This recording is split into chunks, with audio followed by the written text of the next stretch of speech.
When we first started growing canola, we did not have an insecticide seed treatment. And we planted the canola, it had a fungicide seed treatment on it, and we planted it, and we seemed like we were fighting aphids all year long.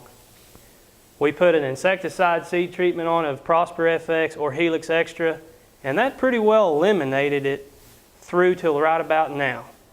And that insecticide is starting to dilute down in that plant, and so we start right now seeing more aphids. So from the end of December, 1st of January, on up through into March and April, you need to be out looking. You need to be out scouting, checking on things, because things change very fast with canola.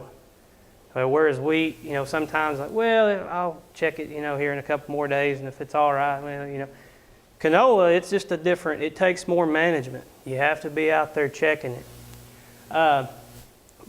Post-emergent treatments, synthetic pyrethroid, and that's your warrior, your silencer. That is what's labeled. Your pyrethroids are what's labeled for canola. Methylparathion, if you can find any of it, it was still labeled, but there was some sprayed last year in southwest Oklahoma, but it's gone. So, we're looking at the pyrethroids. We're also looking at other insecticides at OSU. I know that Mark's been working with the entomologist over there. So hopefully we'll have some different modes here one of these days. Diamondback moth larvae. If you were out scouting your fields this fall, you've probably seen the holes in the leaves. We've always seen diamondback moth larvae. As you can see right here, that we do not have a threshold for them right now. But it's something that you don't want to take, to go unnoticed. If you've got some holes in the leaves and you're spraying Roundup, put some insecticide in there, some Warrior, and take care of it. Eliminate a trip across the field. Another thing is if you have a stand and you kind of notice that your stand is reducing throughout the winter, and you're like, well, something's going on. I have went out and dug up plants and taken a white sheet of paper and dabbled the crowns upside down, and the diamondback moth larvae would fall out of there, like 4, 5, 6 per plant.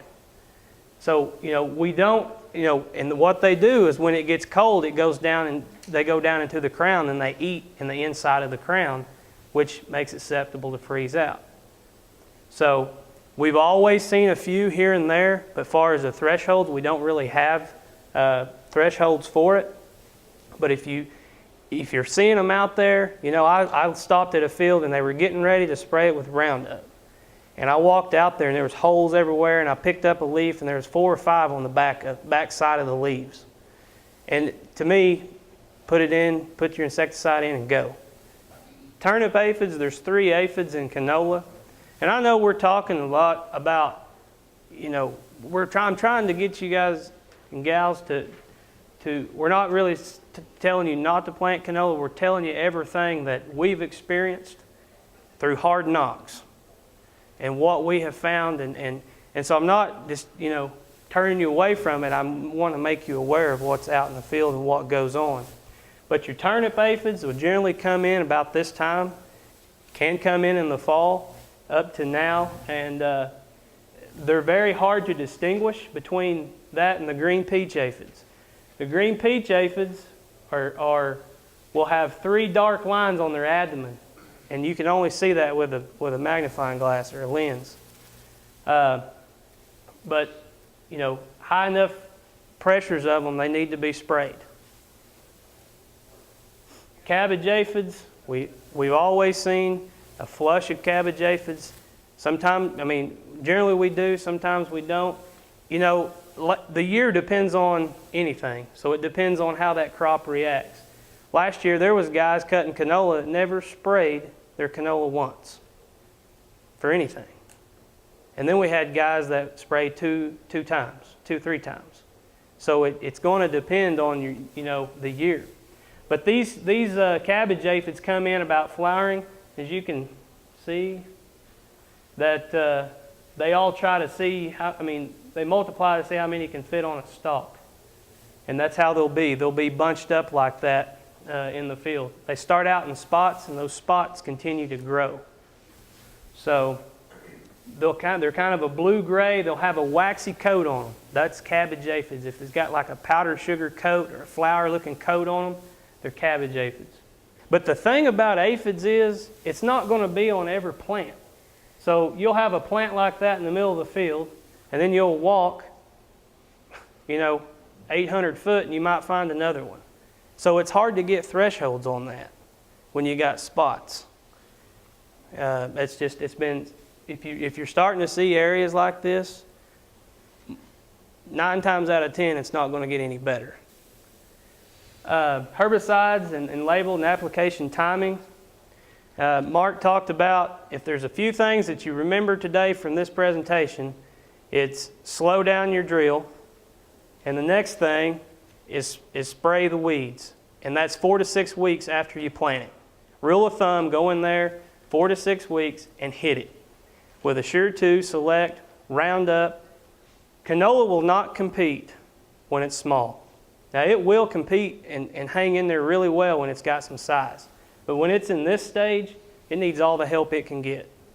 So basically you're hurting, you're shooting yourself in the foot if you're waiting on the rest of it to come up, waiting on that to get the rest of that flush up. Go ahead and take it out. You can always spray it again in the spring and get the rest of it. So please remember that. Canola grass herbicides, we've got a Sure 2, Select, and Post, and Arrows, and the generic for the grasses and conventional canola. Roundup, of course you got Roundup, different formulations of Roundup. Stinger would also be one that would go under the conventional umbrella varieties, and also Treflan. Treflan is PPI, so if you've grown cotton and peanuts, Treflan, trifluralin, if you can incorporate that a little bit as your last tillage operation, then plant a conventional canola, you'll get relatively pretty good weed control with it. So it's an option. Most of the canola that's grown is Roundup ready, and so that's what everybody is gone to. 22 ounces, 2 shots a year, or 44 ounces per season. Depending on what formulation you use, whether it's the 5.5 or the 4 pound. 5.5, you're going to run 22, 4 pound per gallon glyphosate, you're going to run a quart or 32 ounces. So you have to kind of look at your active ingredient there. About spraying canola, you want to make sure that you got your Roundup on before it bolts. And if you do spray it when it's bolting, you'll notice it.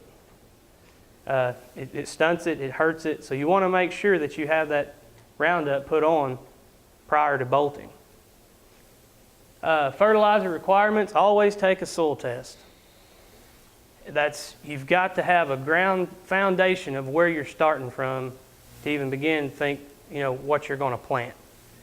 Always just try to take a soil test. Fertilizer recommendations are basically based off of wheat.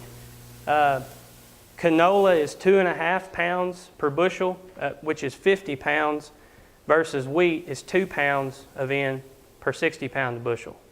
So it takes a little more nitrogen for canola than it does typically on the wheat. Apply 1/3 to half the nitrogen in the fall. Canola needs some nitrogen. It needs the fertility there going into the fall in order to withstand, to get some growth, be able to withstand the winter better.